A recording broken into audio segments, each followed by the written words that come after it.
Hello friend. आज हम सिंधु सभ्यता का बचा हुआ चैप्टर को कवर करेंगे। चलिए वीडियो को स्टार्ट करते हैं। हड़प्पा कालीन प्रमुख स्थल लोथल, इसे लघु हड़प्पा तथा लघु मोहनजोदाड़ो भी कहा जाता है। यह हड़प्पा कालीन बंदरगाह नगर था। यहाँ चावल उपजाने का अवशेष पाए गए हैं। यहाँ से अन्न पीसने का चक्की, युगल सावधान के साक्ष्य, फरसी की मुहरें, नाव के साक्ष्य, अग्निदेव की प्रमाण, हाथी दांत का पैमाना आदि भी प्राप्त हुए हैं। लोथल में एक चित्र मृतभांड मिला है जो कि पंचतंत्र की कहानी चालाक लोमड़ी की याद दिलाती है। चहुंदरो सिंधु सभ्यता का संस्कृति के बाद झुकर और झाकर संस्कृति विकसित हुई। यहाँ मनक्के बनाने का कारखाना, लिपस्टिक, एक ईंट पर बिल्ली का पीछा करते हुए कुत्ते के पैर के निशान, गुड़िया बनाने का कारखाना आदि प्राप्त हुए हैं। चहुंदरों में वर्गाकार ईंट का, काशी की बैलगाड़ी एवं इक्का गाड़ी का अवशेष भी प्राप्त हुआ है। उसके बाद आता है रंगपुर। ये गुजरात के मादार नदी के तट पर स्थित है। यहाँ धान की भूसी का साक्ष्य एवं कच्ची ईंटों का दुर्ग मिला है। उसके बाद है धोलावीरा। यहाँ से हड़प्पा संस्कृति के उत्थान और पतन के साक्ष्य साथ साथ मिले हैं। यह भारत के सबसे बड़ा हड़प्पाकालीन स्थल। के बाद आता है हड़प्पा। यह पाकिस्तान के मोंटगोमरी जिले में रावी नदी के तट पर स्थित है। 1921 में दयाराम साहनी ने इस स्थल की खोज की थी। हड़प्पा का स्वास्तिक चिन्ह प्राप्त हुआ। हड़प्पा में 6 अनागर मिले जो ईंट के बने चबूतरे पर 2 पंक्तियों में है। पते की लंबाई 15.23 मीटर एवं चौड़ाई 6.9 मीटर है। यहाँ फर्श की दरारों में गेहूं और जौ के दाने मिले। हड़प्पा में 2 कमरे वाले बैरक मिले जो कि श्रमिक के रहने के लिए बनाए गए। यहाँ से प्राप्त मोहरें पर सबसे अधिक टंकट श्रृंगी पशु का है। मोहनजोदाड़ो, इसे सिंध भाषा में कहा जाता है मृतकों की टीला। यह एक मुहर मिला जिस पर पशु अंकित है। यहाँ एक विशाल स्नानघर मिला।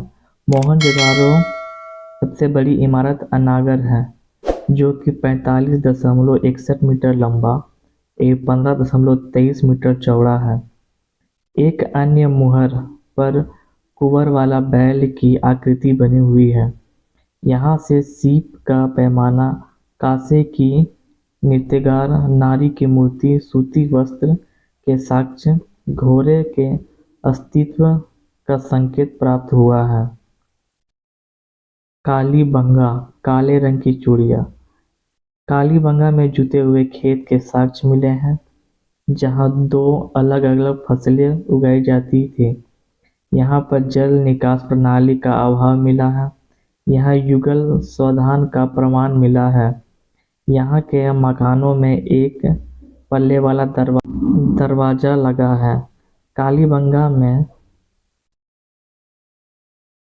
अलंकृत ईंट एवं अग्निकुंड भी प्राप्त हुआ है। सिंधु सभ्यता की आर्थिक स्थिति।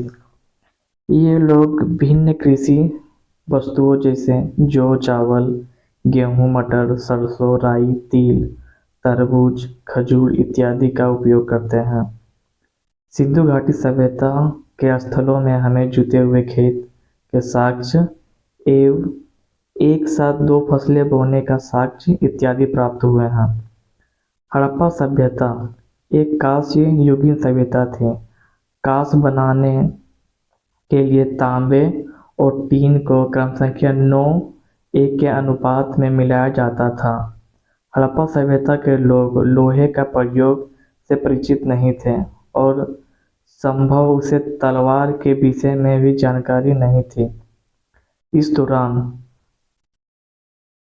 आंतरिक और बाह्य दोनों ही व्यापार समृद्ध अवस्था में थे। सुमेरियन सभ्यता के लेखों से ज्ञात होता है कि विदेशों में सिंधु सभ्यता के व्यापारी को मेलुहा के नाम से जाना जाता था। लोथल नामक सिंधु घाटी सभ्यता कालीन स्थल में हमें फारस की मुहरें प्राप्त होती हैं तथा कालीबंगा से बेलनाकार मुहर प्राप्त होती है। यह सभी प्रमाण सिंधु घाटी सभ्यता के अंतर्राष्ट्रीय व्यापार की ओर इशारा करता है। सिंधु सभ्यता के शिल्प तथा उद्योग धंधे।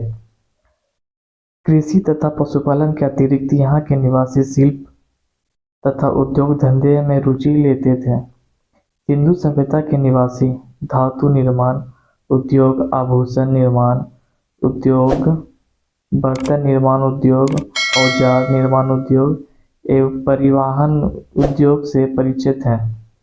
भारत में चांदी सर्वप्रथम सिंधु सभ्यता में पाई गई।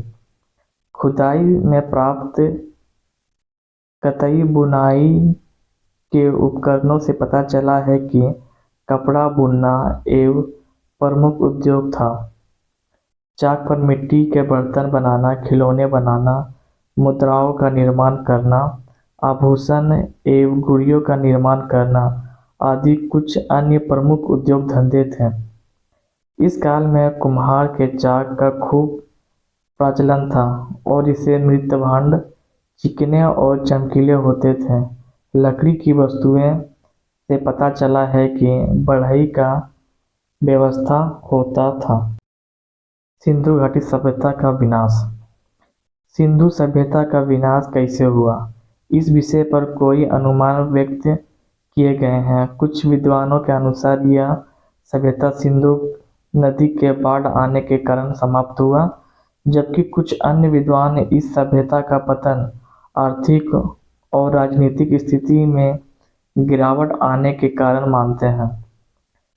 कुछ का मत है कि इनका पतन आर्यों के आक्रमण के कारण हुआ तथा खुदाई में मिलने वाले कुछ नर कंकालों को देखकर ऐसा लगता है मानो कि आक्रमणकारी के डर से भागते हुए मारे गए। और कुछ का मानना है कि सिंधु घाटी सभ्यता बाढ़ के कारण नष्ट हुआ है। अगले वीडियो में हम वैदिक सभ्यता के बारे में पढ़ेंगे। वीडियो देखने के लिए धन्यवाद।